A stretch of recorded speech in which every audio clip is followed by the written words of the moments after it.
Hey guys, my name is Nicolette Mashile. I am also known as the Financial Bunny. Welcome to the Financial Bunny TV. I'm so excited to be doing today's video because I haven't done a video in a very long time, right? So do remember, none of my videos constitute as financial advice. If you are looking for financial advice, please speak to somebody that's certified and registered with the FSCA. So I have been on this journey of discovering the impact that emotions, our self-awareness, our self-image actually has on our finances. And one of the books that I read was a book that was suggested to me on Instagram, and it's a book by Maxwell Maltz, and it's called Psycho-Cybernetics. Now, Maxwell is a plastic surgeon, and he speaks about the importance of self-image, and that when you don't see yourself in a certain way, or when you've convinced yourself that you look a certain way, you are going to behave in that manner. So he speaks about how sometimes when he gets clients who come in and maybe they want to rectify their nose, or they feel like they've got big ears and the big ears make them look ugly, even when he actually changes those things about them, because they have not changed their self-image, they still see themselves as ugly. And he speaks about the power of being able to unlock opportunities when you've got a better self-image of yourself. Now, I don't want to delve too much into it because I think that you should read the book, and I think it's an absolutely amazing book. In fact, I have a story that I'm hoping to write about in the book about that one comment. Remember, a couple of years ago, I think I've mentioned this before, somebody came onto my YouTube channel and said to me, "You speak so much about money, you speak so much about investing. How about you invest in fixing your teeth?" And I was like, wow. But you know what? I did go and fix my teeth. And only now, in hindsight, do I realize how much power I had let go of because of the self-image I had because of my skewed teeth. And in actual fact, it made me miss out on certain opportunities that I did not think I was good enough for, because I thought my teeth made me look ugly. Therefore, there were certain opportunities that I could just not take up simply because of how I looked at myself. And when my teeth got fixed, unlike the people in Maxwell's surgery, I actually got a whole new self-image, totally. I mean, anybody that knows me knows my confidence is already 15 out of 10, right? So when I changed my teeth, guys, I need to actually write this in a book to explain to you how it changed my life and how it actually made me earn even more money, simply because all of a sudden I was confident to take up opportunities. I was sure of myself, and even in times where I was not qualified, I would go for those types of opportunities. So I'll talk a little bit about that.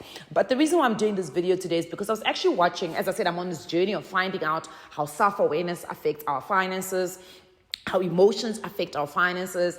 And what I found was a video from a lady called Christy Doing Things, right? So she speaks about, I started living like the privileged and how these things changed my life. So she's got a list of things that she started doing that she feels the privileged people do anyway, and how this changed her life. And it made me remember a story there's a story, I think Tando tells a story, right? And she tells it in a TikTok. And it's about how in her second year or third year of varsity, she had no money to continue her third year. I think it was second year. She had no money to continue her third year. And then she was actually planning on dropping out. And one of her friends said to her, "No, you're not going to do that. We're going to go to the dean and speak to the dean." And they went to the dean and had a conversation with the dean. And the dean made a plan for Tando, and she was able to stay in their school. And she speaks about confidence, confident children who are brought up to be confident. They know when to speak up and they know when to keep quiet. And so when I was listening to this list of Christy Doing Things, there's one thing that she mentions that kind of, started working in my head. And I was like, I feel like I'm at two minds about it. And obviously, I don't want to go through her list on this video. Go and watch her video. I think it's an absolutely amazing video, because really she speaks about things that I think a lot of us shy away from doing because maybe we don't think it suits us. But the one that really stuck out for me was that she says, go into places you don't think you are good enough to go into. Right? So for instance, it could be walking into a certain restaurant because you don't think you can afford the prices there. People always say conca prices are not for people of 9 to 5. It has to be people who are either hustling or they are stealing, right?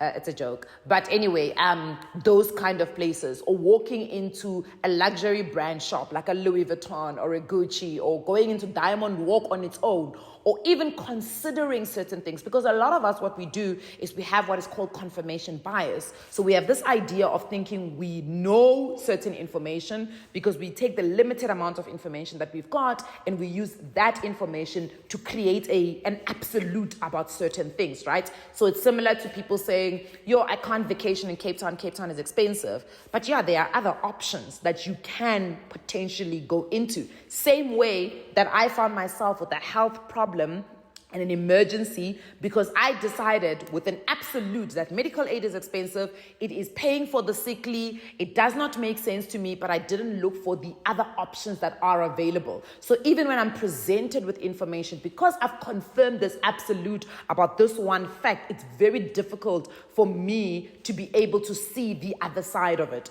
So again, she speaks about go into those spaces. Now, here's where it gets a little bit tricky for me. And that's why I always say everything in life is about you personalizing it and asking yourself, where does this fit into my life? Because as I said, the list was absolutely amazing. But she said this one thing about go into spaces where you don't, where you're afraid to go to because you think you don't belong.